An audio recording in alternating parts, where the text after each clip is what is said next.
વલાઓ પ્રભુ ઈસુના નામમાં પ્રેમી સલામ. અને આજે હું જે તમારી આગળ વાત કરવા માગું છું એ લોકોના માટે છે કે જેમણે જીવનના પ્રસંગો જોયા છે, જીવનના તોફાનો જોયા છે, વાવાઝોડા જોયા છે. અને જેમણે એવું માન્યું હતું કે અત્યાર સુધીમાં અમારું જીવન આવું હશે, અથવા એમણે જે અપેક્ષા રાખી હતી એ પ્રમાણેનું જીવન નથી બન્યું, અને એ લોકોને સવાલ હશે કે પ્રભુ શું કરી રહ્યા છે, અથવા તો જેમને સમજ નથી પડતી કે આ શું બની રહ્યું છે. અને એના વિશે હું વાત કરવા માગું છું. આજે જ્યારે સવારે હું ચર્ચમાં ગયો ત્યારે ઠંડુ હતું, વાતાવરણ ઠંડુ હતું, વરસાદ પડતો હતો, પુષ્કળ વાદળી વાતાવરણ હતું. જાણે નિરાશા જેવો સમય હતો. અને હું એ સમય વિચારતો હતો કે પ્રભુ શું કરી રહ્યા છે, અથવા તો પ્રભુની વાતો કેવી રીતે સમજવી જોઈએ. અને જ્યારે હું એ બાબતો પર વિચાર કરતો હતો ત્યારે મને એવું લાગ્યું કે જાણે પવિત્ર આત્મા મને કોઈક બાબત સમજાવી રહ્યા છે. જનરલી આપણે એવું માનીએ કે જ્યારે નવું હોય ત્યારે બધું નવું હોય. ખાસ કરીને આપણા દેશની અંદર જ્યારે તહેવારો હોય ત્યારે આપણે નવા કપડાં પહેરીએ છીએ. કોઈ નવો પ્રસંગ હોય ત્યારે નવા કપડાઓ સીવડાવીએ છીએ. અને જૂનું નથી વાપરતા આપણે. ઇવન જો લગ્નની કંકોત્રીઓ લખવી હોય તો નવેસરથી બધી શરૂઆતો કરીએ છીએ. જાણે બધું ક્લીન અને સાફ હોય. નવા વર્ષની અંદર પ્રવેશ કરીએ છીએ ત્યારે ઘર સાફ કરીએ છીએ. કેમ કે નવા વર્ષમાં પ્રવેશ કરીએ છીએ, ઘર ક્લીન હોવું જોઈએ. પણ જો તમે જુઓ તો પ્રભુ જ્યારે કોઈ શરૂઆત કરે છે ત્યારે જાણે બ્લેન્ક કેનવાસ લઈને શરૂઆત નથી કરતા.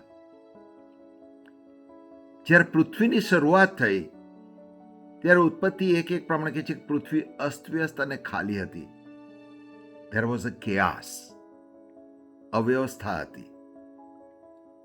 અને એ અવ્યવસ્થાઓની અંદર, એ તોફાનોની અંદર પ્રભુએ શબ્દ બોલ્યા, લેટ ધેર બી લાઇટ, અજવાળું થાવ, અને એક નવા જીવનની શરૂઆત થઈ.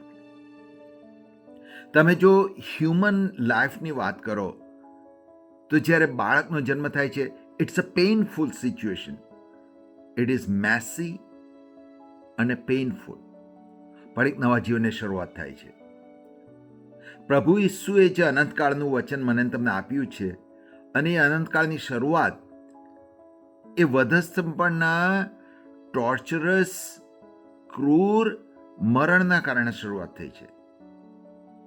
અને થ્રુઆઉટ જો તમે હિસ્ટરી જુઓ બાઇબલની, જ્યારે પ્રભુએ કશું કર્યું છે ત્યારે પ્રભુએ તદ્દન બ્લેન્ક સ્લેટ લઈને શરૂ નથી કર્યું.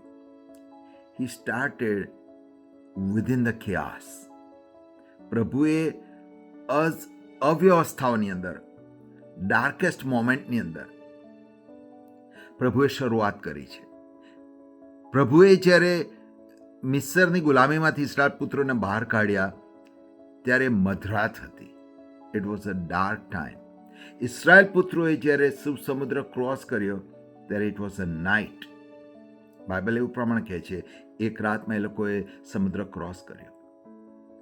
અંધારું હતું, તોફાન હતું, પાછળ મિસ્રનું સૈન્ય હતું, અને એ ભયંકર કન્ફ્યુઝિંગ, ટોર્મેન્ટિંગ પરિસ્થિતિની અંદરથી પ્રભુ ડિલિવરન્સ લાવે છે. ઘણીવાર જે તોફાનો જીવનમાં આવે છે ને, એ મને તમને નાશ કરવા માટે નથી આવતા, પણ ખરેખર તો પ્રભુ એક નવો માર્ગ તૈયાર કરે છે. અને આશા રાખું છું કે જો તમે તોફાનોમાંથી પસાર થઈ રહ્યા છો, then be assured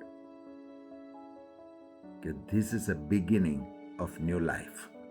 તમારા જીવનમાં પ્રભુ કશું નવું કરી રહ્યા છે, અને આશા રાખું છું પ્રભુએ તમને આજે આશીર્વાદ આપ્યો છે.